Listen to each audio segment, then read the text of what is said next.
ओम साई राम दोस्तों। आज का साइंस लीला आपके लिए लाई हूँ। एक डिवोटी का है, 6 महीने पहले का है। उनके एक रिश्तेदार को डिप्रेशन में था और डिप्रेशन में बहुत ज़्यादा थी और वो उनको बोल रहे थे काफ़ी दिनों से कि इलाज के लिए डॉक्टर के पास जाना है, आप भी मेरे साथ चलिए।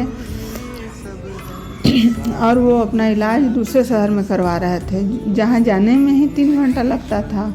वो अपने ससुराल वालों के साथ थोड़ा सा, जो डिवोटी थी उनका थोड़ा प्रॉब्लम चल रहा था, इसलिए वो अपने पति तक को नहीं बता पा रही थी क्योंकि प्रॉब्लम उनका बढ़ जाता। और जो बीमार थे उन्हें लगातार कह रहे थे कि मेरे साथ चलिए। उनको डिवोटी पर बहुत विश्वास था कि इनके साथ जाएंगे तो इलाज अच्छा होगा, ये मेरा सारा प्रॉब्लम बता पाएंगी डॉक्टर को। इसलिए बहुत दिन से कह रहे थे, पर डिवोटी अपने परेशानी के कारण टाल रही थी। पर एक दिन साईं का नाम लेकर साथ चलने के लिए तैयार हुई और यहाँ साईं की कृपा शुरू हुई।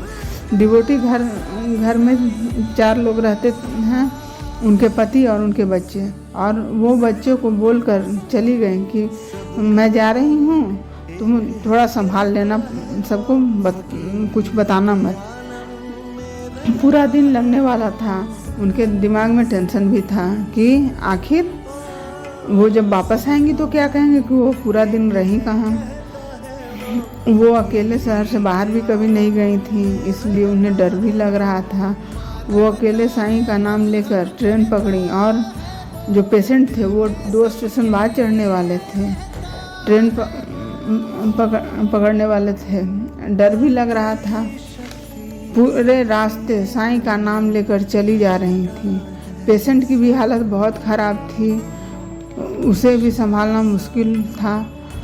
साईं की कृपा शुरू हुई। बच्चों का फ़ोन आया कि पति गाँव चले गए हैं। फिर ट्रेन लेट पहुंचा, डॉक्टर मिलेगा नहीं मिलेगा ये टेंशन, आज देखेगा नहीं देखेगा, फिर वो कहाँ रुकेंगी, क्या करेंगी, किसी को बताई भी नहीं है। बहुत ज़्यादा दिक्कत उन्हें महसूस हो रही थी।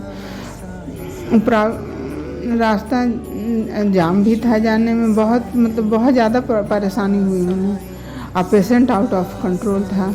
अब उनका दिमाग काम करना बंद हो गया कि बिना दिखाए वापस लौट नहीं सकते हैं। शाम हो गई है, क्या करें, बच्चे घर में अकेले हैं। वो लगातार साईं को याद कर रही थी और साईं से मदद मांग रही थी कि आप ही अब करो जो करना है, अब मेरे से तो कुछ होगा नहीं, मेरे बस में कुछ है ही नहीं। जैसे ही डॉक्टर के पास गई, वहाँ एक आदमी आया और बोला, जो पेशेंट थे उनका नाम लेके, कि इनका नंबर लगा हुआ है और डॉक्टर थोड़ी देर में आ रहे हैं। हमने तो किसी से बताया ही नहीं था कि हम डॉक्टर के पास जा रहे हैं। और 1 घंटा में हमारा डॉक्टर का काम भी हो गया। जहाँ जाने में हमें घंटों लगा, वहाँ स्टेशन के लिए जब ट्रेन के टाइम पर वापस आ गए। पेशेंट की हालत ख़राब लगने के कारण थोड़ा टेंशन तो बना ही हुआ था। ट्रेन से कूद जाएगा, उतर जाएगा, कुछ भी कर सकता था, उसकी जैसी हालत थी।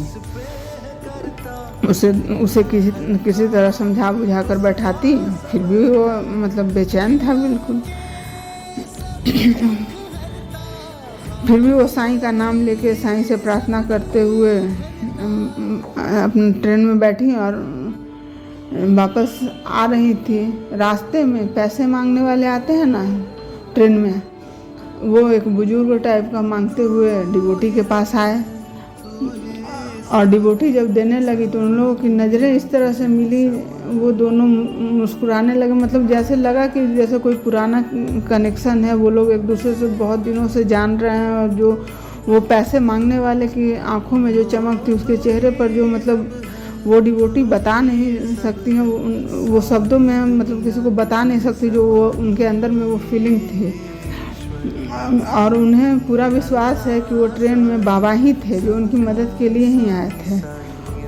उस मंजर को याद करती हैं तो वो चमक उन्हें याद है, और जो उस समय उन्हें महसूस हुई थी वो फीलिंग्स बता नहीं पा रही हैं। वो अच्छे से घर वापस आ गई और किसी को पता भी नहीं चला कि वो इलाज के लिए कहीं गई थी। ये बाबा का चमत्कार ही था। बाबा उन्हें 2 बार पूरे दिन में मिले। एक तो जो कंपाउंडर के रूप में उनका नंबर के रूप में बताया और दूसरे फ़कीर के रूप में। यही थी आज की साईं लीला। अगर आपको पसंद आई है तो आप इस चैनल को सब्सक्राइब करें, लाइक करें और कमेंट्स करें। ओम साईं राम, ओम साईं राम, ओम साईं राम। कहता है वो फकीरी के आलम में रहता